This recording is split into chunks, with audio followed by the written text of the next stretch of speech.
ETF index mutual funds నేర్చుకుని stock మార్కెట్లో రాణించాలనుకుంటున్నారా? వెంటనే ఈ నెంబర్కి కాల్ చేయండి.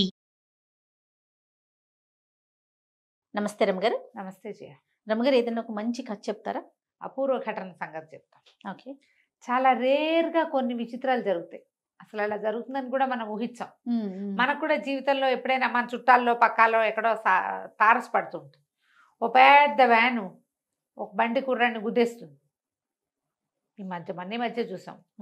గుద్దేస్తే వాడు ఆ బండి వాడికి ఆ లారీకి తగులుకుపోయింది. వాడు ఎట్టా లేచి లారీ బంపర్ మీదకి చేరిపోయాడో తెలియదు. ఆ బంపర్ మీద నిలబడి వాడు ఆపు ఆపు ఆపు అని అరుస్తుంటే 2 కిలోమీటర్లు తీసుకుపోయాట ఆ లారీ. అవును, వాడికి ఏమవలా, వాడు బతికిపోయాడు. అపూర్వ ఘటనలు కదా, ఎక్కడా జరగనివి. ఓ బండి ఎవరినో పెద్ద బండి గుద్దేస్తుంది. ఒక ఒక లారీ బండిని గుద్దేస్తుంది. లారీ బండిని తోసుకుంటూ వెళ్ళిపోతుంది. వాడు ఆ లారీ కింద నుంచి లేచి నిలబడి కనపడతాడు. అన్ఎక్స్పెక్టెడ్గా మాకు తెలిసిన వాళ్ళు ఒకళ్ళకి యాక్సిడెంట్ అయింది. ఆటో గుద్దేసి, ఆటోని టెంపో లాంటిది, ట్రక్ లాంటిది గుద్దేసింది. ఆడాళ్ళు ఇద్దరు ఇక్కడ పడిపోయారు. పిల్లాడు వెళ్ళి, వాళ్ళ దగ్గర ఉన్న పిల్లవాడు వెళ్ళి రాళ్ల కుప్ప మీద పడ్డాడు. జయ, ఈ గులకరాళ్ళు ఉంటాయి చూడు, చిప్స్, రోడ్లు వేసేటప్పుడు వాడతారు, ఆ రాళ్ల మీద పడ్డాడు. ఏమీ అవ్వలేదు జయ వాడికి. అస్సలు ఎంత వింతగా చెప్పుకుంటే వాళ్ళము ఎన్నాళ్ళు. ఆ తల్లి మేనత్త ఇద్దరు ఇతలు పడిపోయారు. తల్లి స్పృహ తప్పిపోయింది. మేనత్తకి ఏదో మోచేతులు అవి కొట్టుకుపోయినాయి. ఆటో దొర్లిపోయింది. ఇందులో నుంచి ఎగిరెళ్ళి ఆ చిప్స్ మీద పడ్డ పిల్లాడికి మాత్రం ఏమీ అవ్వలే. వాడికి ఇట్లా క్యాప్ లాంటిది ఒకటి పెట్టారు. ఒక క్యాప్ టవల్స్ వచ్చేది. ఆ టవల్తో సహా ఎగిరాడు. మరి టవల్ కాపాడిందో ఏం కాపాడిందో వాడికి ఏమవ్వలేదు.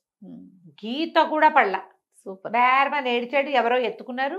కాలు చేయి విరిగిపోయి ఉంటున్నారు. విరగలేదు, ఎక్కడ గీసుకోలేదు. ఎట్టా పడ్డాడో ఎట్టా బతికేసాడో వాడు. రేర్గా జరుగుతాయి. అవును, కొన్ని చందమామ కథలు అట్లాంటి విచిత్ర గాథలు ఉన్నాయి.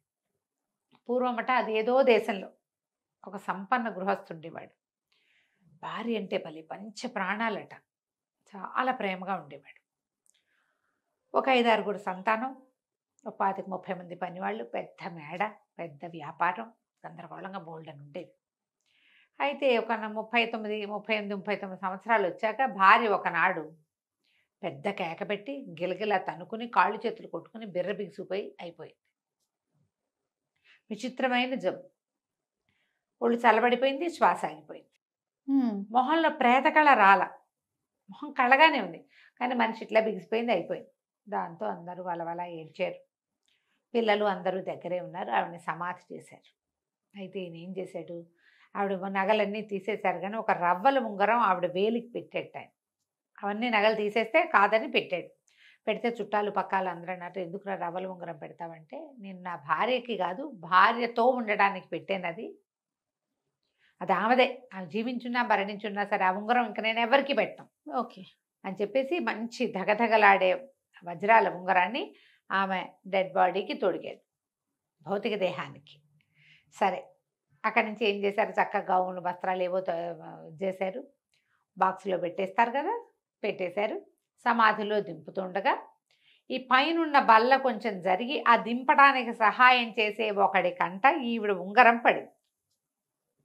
మామూలుగా నగలు నాణ్యాలు ఉంచారు కదా, తీస్తారు కదా, చూసేసరి కల్లా వాడికి ఆశ పుట్టింది. ఉంగరం కనపడింది. బల్ల పైనున్న మూత సరి చేసేసి శవాన్ని లోపల దింపేశారు. దింపేసి శవపేటకి దాని పైన చేసి, తర్వాత ఏదో సమాధి కట్టాలి, కొంచెం మట్టి పోసారు. తర్వాత దాని మీద ఏదో కడతామనుకున్నారు. ఆ గొయ్యి అంత పెద్ద గొయ్యి ఏం కాదు, ఒక మాదిరి గొయ్యి. సరే, ఏమైంది, సాయంకాలానికి బాగా రాత్రి అయిపోయేసరికి అలా వీడేం చేశాడు, కొద్దిగా తాగి, శవపేటగా మళ్ళీ తీయాలంటే భయం కాదు, వాడు ఏం చేశాడు, ఆ పైన మట్టి అంతా జరిపి, రేపో ఎల్లుండో పని వాళ్ళు వచ్చి సమాధి కడతారు, దాని మీద పైన బాక్స్ అవి కడతారు కదా, ఆ పూట కుదరల. దాంతో వీడేం చేశాడు, ఆ శవపేటకి జరిపి పై మూత జరిపి ఉంగరం తీద్దామనుకున్నాడు. కానీ ఆ క్షణంలో ఏమైంది, ఎన్నో గంటల నుంచి ఆ బాక్స్లో ఉంది ఆవిడ శరీరం. బాక్స్ పై మూత తీసి గాలి కొంచెం తగిలేసరికి స్పృహ వచ్చేసింది ఆవిడకి. ఆవిడ చచ్చిపోలా. అయ్యో, అదొక రకమైన వాతం బిగిసిపోయింది మనిషి. ఊపిరాడడం మొదలుపెట్టింది. అక్కడి నుంచి చెయ్యి, ఆవిడ వాడిట చెయ్యి పుచ్చుకుపోయేసరికి చెయ్యి ఇటా కదిలి ఆ శవపేటకి అంచుని పట్టుకుంది. హడిలిపోయాడు. లేచాక వచ్చేసింది అనుకున్నాడు. వాడు కిరిబికిరైపోయి పిచ్చి కేకలు పెట్టి పరిగెత్తేశాడు.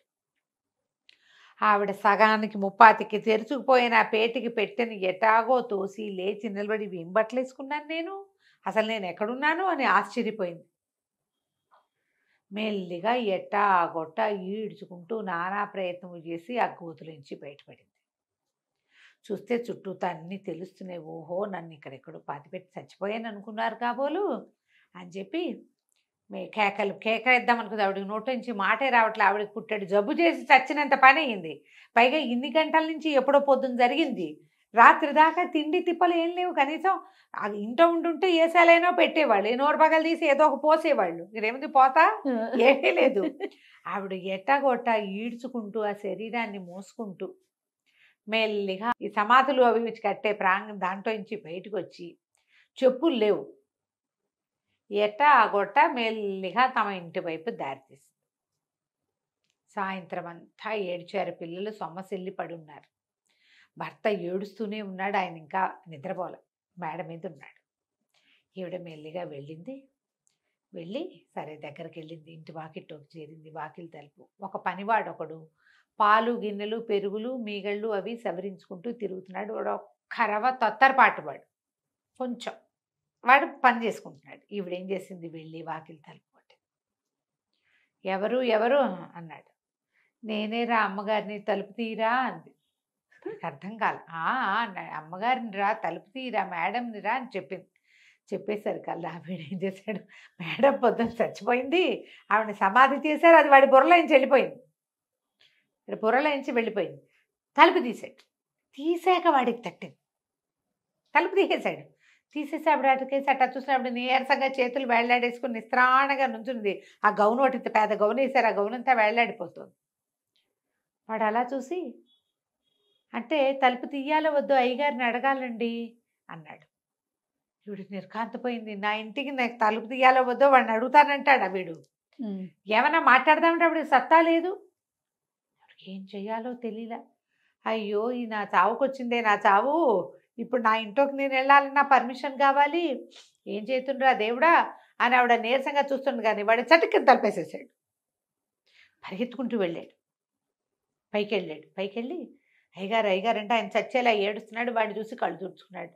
పడుకోలేదండి అన్నాడు. పడుకుంటాను రా, అమ్మగారు వచ్చారండి, తలుపు తీయమంటున్నారు, తీనా వద్దండి అన్నాడు. అనగానే అన్నాడు, ఇంకెక్కడ అమ్మగారు రా, ఈనాడో ఎప్పుడో అయిపోయింది, ఎన్ని గంటల క్రితమో అయిపోయింది, అయినా ఇదేం హాస్యం రా, నన్ను పడుకోబెట్టడానికి ఇట్టడి జోకులేస్తావురా నీ బొందా అన్నాడు.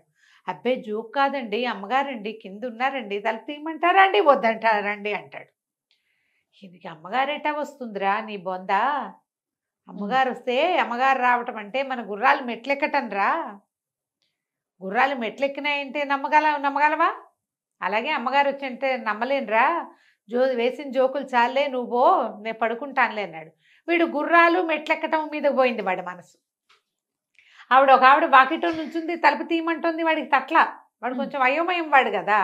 అక్కడి నుంచి యువతలకు వచ్చాడు. వచ్చేసరికల్లా సడన్గా వాడికి ఏం కనపడిందంటే, 2 తెల్ల గుర్రాలు ఉన్నాయి ఆయనకి, బగ్గీ కట్టేవి. అవి లోపలికి వచ్చేసినాయి. వాటికి ఎలా ఉంటుందంటే, ఒక గుర్రపుశాల ఇంటికి అటాచ్డ్గా ఉంది. అవి పెంపుడు గుర్రాలు, వాళ్ళకి ఇంట్లో ఉండేవి. దానికి అప్పుడప్పుడు దానికి ఒక షట్టర్ ఉంది. అవి అటు ఉంటే ఇవి ఇల్లు ఇటు ఉంటుంది. ఆ షట్టర్ ఒక్కొక్కసారి ఓపెన్ అయిపోతుంది. వీళ్ళు ఎవరైనా చూసి వేస్తారు. ఆ షట్టర్ ఓపెన్ అయిపోయి ఆ 2 గుర్రాలు లోపలికి వచ్చేసేసి అవి మెట్లెక్కేస్తుంది. కేకలు పెట్టాడు, అయ్యగారు అయ్యగారు తెల్ల గుర్రాలు మెట్లెక్కుతున్నాయండి అని. పైగా 2 గుర్రాలు మెట్లెక్కుతుంటే ఎలాంటి సంరంభం వస్తుంది, చెక్క మెట్ల మీద టకాటకా శబ్దం అవుతుందా. ఈయన హడిలిపోయాడు. తను ఇప్పుడే ఏం చెప్పాడు, అమ్మగారు రావటం అంటే మన గుర్రాలు మెట్లెక్కటం లాంటిది అన్నాడు. గుర్రాలు మెట్లెక్కుతున్నాయి అంటే వచ్చిందేమో అనిపించింది. అక్కడి నుంచి గుర్రాలు హాయ్ హాయ్ అని తోలేడు. అవి 2 మళ్ళీ వెనక్కి తిరిగి పరిగెత్తేసినాయి స్టేల్లోకి. ఎక్కడ ఉంటాయి కదా ఒక స్టాల్ లాంటిది కట్టి పెడతారు కదా గుర్రపుశాల, అందులోకి పరిగెత్తి. ఈయన పరిగెత్తుకుంటూ వెళ్ళాడు. ఆ పనివాడిని తోసుకుంటూ వెళ్ళాడు. వాడు కూడా పరిగెత్తాడు ఆయనతో పాటు. తలుపు తీసాడు. అక్కడ ఎవ్వరూ లేరు, ఎవరు కనపడలే ఆయనకి. అటు ఇటు చూశాడు. పనివాడు ఇక్కడే ఉన్నారండి అనబోయాడు. అప్పుడు ఇది సన్నగా ఏడుస్తున్న శబ్దం వినపడింది. ఆవిడకి నేడవడానికి కూడా సత్తలేదు, నేల మీద పడిపోయింది ఆవిడ. ఆ చీకట్లో వాళ్ళు, పైగా రాత్రి 11-12 గంటలు అయిపోయింది, దీపం లేదు దివ్వలేదు, పరిగెత్తుకు వచ్చేసాడు అంతే. దీపం తేరా అని నడిస్తే ఈయన వెనకాలే పరిగెత్తుకొచ్చిన పనివాడు ఊరికే వచ్చాడు. వాడు మళ్ళీ లోపలికి వెళ్ళి దీపం పుచ్చుకొచ్చేసరికి అలా ఏముంది, పెద్ద చచ్చిపోయిన వాళ్ళకి వేసే తెల్ల గౌన్లో ఆ నేల మీద పడు. ఆ దీపం చూసేసరికల్లా జీవించింది ఈవిడ. పెద్ద పెద్ద కేకలు పెట్టాడు. పెట్టేసరికల్లా ఇంటిల్లి పాది లేచి వచ్చారు. ఆవిడ నేటాకొట్ట లేవ తీసుకుని లోపల తీసుకొచ్చారు. ఆవిడ బతికే ఉండటం ఏమిటి, నడిచి రావటం ఏంటి, పట్టుకుంటే నాడి. ఆవిడ శ్వాస అవసరం కళ్ళలోంచి నీళ్ళు వస్తున్నాయి, చిన్నగా వెక్కిళ్ళు పెడుతోంది ఆవిడ. అక్కడి నుంచి గబగబా కాసిన పాలు అవి కాచిపోసారు, బ్రెడ్ ఏదో తినిపించారు. ఒకటి పరిగెత్తుకుంటూ గుర్రం వేసుకుని రాత్రిపూటే పోయి వైద్యుని నీడ్చుకొచ్చాడు. రకరకాల మందులు గిందులు పోసారు. తెల్లవారేసరికి మామూలు అయిపోయి ముందు రోజు పొద్దున ఆవిడ శవయాత్రలో పాల్గొన్న వాళ్ళంతా మర్నాడు ఆవిడ పరామర్శ యాత్రకు వచ్చారు, పువ్వులు అవి పుచ్చుకుని. చాలా రేర్గా ఇలా జరుగుతాయి. అవును, చాలా రేర్గా. ఒక ఇంగ్లీష్ కథ నాకు గుర్తుండి కథ అంతా మర్చిపోయాను కానీ ఒక అతన్ని ఇట్లా పాతేస్తారు, బతుకున్న వాడిని. ఏదో విషప్రయోగం జరుగుతుంది, చనిపోయాడు అనుకుంటారు. అక్కడే ఉండి ఉండి ఉండి తలంతా తెల్లబడిపోతుంది అతనికి, టెన్షన్కి. అతను తిరిగి వచ్చేసరికల్లా అతని భార్య ఎవరితోటో కనపడుతుంది. ఎందుకు బతికొచ్చానా అనుకుంటాడు. ఈ కథ చదివితే నాకు ఆ కథ గుర్తొచ్చింది. కథ ఎక్కడుందో వెతకాలి. మాలతీ చంద్రు గారు తెలుగులో చేసిన ఇంగ్లీష్ నావెల్, ఇంగ్లీష్ స్టోరీ అని గుర్తుంది నాకు. తల అతనికి షాక్కి తల తెల్లబడిపోతుంది అప్పటికప్పుడు. ఆ తెల్ల తలతో అతన్ని గుర్తించారు వాళ్ళు ఎవరు. అంతకుముందు అతను యువకుడు. తెల్లటి తల ఉంటే ఎట్లా గుర్తుపడతారు? ఇప్పట్లాగా రంగులు వేసుకునే కాలం కాదు కదా. ఆ కథ ఒకటి జ్ఞాపకం వచ్చింది. చూడు ఎంత అపూర్వ ఘటన, ఎప్పుడు ఎక్కడా జరగంది. పాతి పెట్టిన వాళ్ళు మళ్ళీ బ్రతికి రావడం సాధారణంగా జరగదు. ఆవిడ చూడు ఇల్లు వెతుక్కుంటూ కూడా మళ్ళీ వచ్చేసింది కథ కంచికి మనం ఇంటికి. బాగుందండి. నమస్కారం గారు.